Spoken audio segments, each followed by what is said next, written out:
Welcome to my YouTube channel. Video शुरू करने से पहले मेरे व्यूअर्स से एक रिक्वेस्ट, वीडियो को शुरू से अंत तक पूरा देखें। आज मैं आपको अपनी रियल लाइफ स्टोरी के माध्यम से कार्मिक अकाउंट का क्रिएट होना और कार्मिक साइकिल का चलना, इन दोनों के बारे में बताने जा रही हूँ।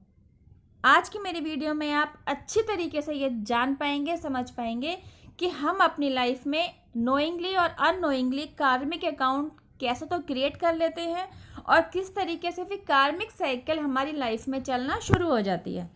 Because I am the centre of this unique story, तो मैं इस स्टोरी में महत्वपूर्ण किरदार प्ले कर रही हूँ।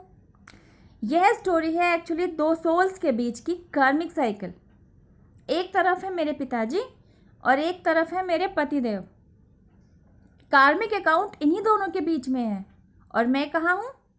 मैं वो मुख्य किरदार प्ले कर रही हूँ जो इन दोनों से डायरेक्टली अटैच्ड है। एक्चुअली यह कार्मिक अकाउंट शुरू होता है आज से तकरीबन 12 साल पहले।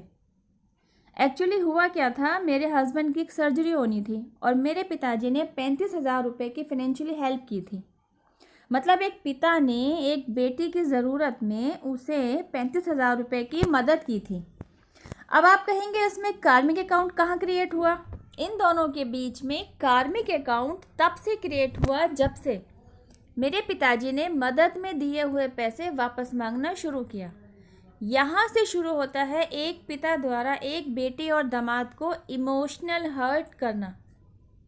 और तो और इमोशनल हर्ट देने में सिर्फ पिताजी ही महत्वपूर्ण भूमिका नहीं निभा रहे थे, इसमें उनका बड़ा बेटा, बड़ी बहू और पत्नी भी शामिल थे। एक्चुअली वे लोग इस बात को समझ ही नहीं पा रहे थे कि उनके पैसा वापस मांगने से इमोशनल हर्ट किस तरह क्रिएट हो रहा था। वे इस बात को समझ ही नहीं पा रहे थे कि पहली बात तो ये कि पिता द्वारा बेटी को दी गई मदद वापस मांगनी ही नहीं चाहिए थी, और दूसरी बात ये कि वे मांग भी उस समय रहे थे जब वो देख पा रहे थे कि अभी उनका दामाद ना तो फिजिकली फिट है, ना ही वो स्टेबल है और ना ही उसने अपने रोजगार को वापस खड़ा किया है। और तो और बेटी से कभी भी एक बार नहीं पूछा कि जब कमाने वाला ही बिस्तर पर है तो बेटी का घर का खर्च कैसे चल रहा है, क्या उसे पैसे की मदद नहीं चाहिए? पैसे की मदद देने की बजाय मदद के रूप में दिया हुआ पैसा ही वापस मांग रहे थे। यह था वो इमोशनल हर्ट जो एक पिता अपनी बेटी और दामाद को दिए ही चले जा रहे थे।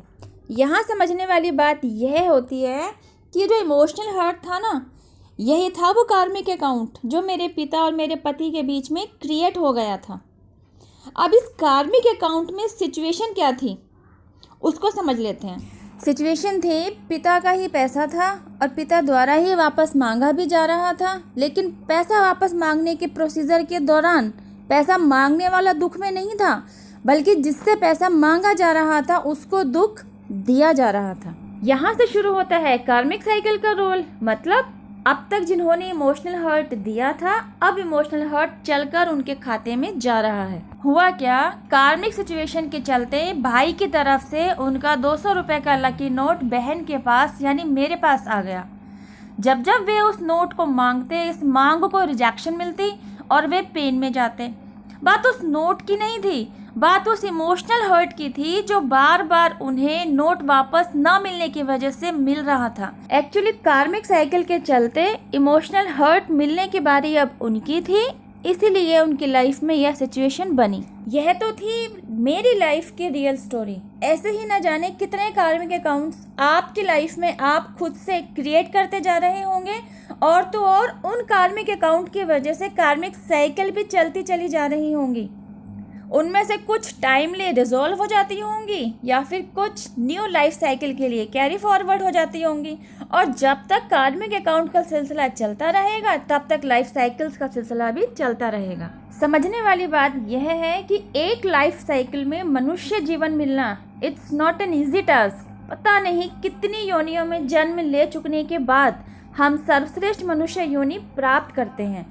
मनुष्य योनि हमें मिलती है ताकि हम अपनी सोल जर्नी को और ऊपर की तरफ ले जाएं, ना कि दुष्कर्मों की वजह से वापस कीट योनि में जाएं और दुख उठाएं। जीवन जीने के लिए ही है, हमें चाहिए हम इसे बेहतर और बेहतर बनाएं और एक दूसरे की सोल जर्नी को सफल बनाने में मदद करते रहें, उसे कंप्लीट करने में अपना योगदान देते रहें। आई थिंक गाइज आज की वीडियो में अपनी रियल लाइफ इंसिडेंट्स के जरिए जो मैसेज मैंने आपको दिया है आप उसे समझेंगे और यकीनन अपनी लाइफ को एनालाइज करेंगे कि कहीं आपने जाने अनजाने कोई कार्मिक अकाउंट क्रिएट तो नहीं किया हुआ, कोई कार्मिक साइकिल तो नहीं है जो आपकी लाइफ में कंटिन्यूसली चलती चली जा रही है। क्योंकि कार्मिक साइकिल वहीं चलती है जहां एक्चुअली नोइंगली और अननोइंगली पास्ट में कोई कार्मिक अकाउंट क्रिएट हो रखा है और अब उसके रिसोल्व होने का टाइम आ गया होता है। ऐसे ही कोई अपनी लाइफ का एक्सपोजर नहीं देता है। इस टॉपिक पर मेरा वीडियो बनाने का उद्देश्य सिर्फ और सिर्फ यही है कि जैसे मैंने अपनी लाइफ में कार्मिक अकाउंट और कार्मिक साइकिल को एनालाइज किया, वैसे ही आप भी अपनी ही लाइफ में कार्मिक अकाउंट और कार्मिक साइकिल को एनालाइज करें।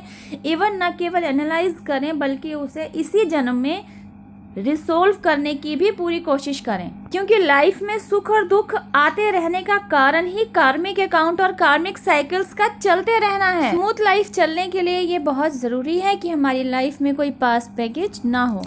Thank you Durga Maa, thank you universe, thank you angels, thank you कि आज आपने मुझे यह वीडियो बनाने की प्रेरणा दी ताकि मैं अपनी रियल लाइफ में आए इंसिडेंसेस के जरिए आपको कुछ समझा सकूं। मेरी वीडियो आपकी लाइफ को पॉजिटिवली बदलने में अगर माइलस्टोन साबित होती है तो it would be pleasure of mine. आपकी लाइफ से सारे बैगेजेस हट जाए। I pray to God, to angels, to universe, आपका यूनिवर्स का साथ हमेशा बना रहे। अब मैं आपसे मिलती हूँ मेरी नेक्स्ट वीडियो में। टिल देन हैव पेशेंस, रब्बा खैर, जय माता दी, टेक केयर, बाय।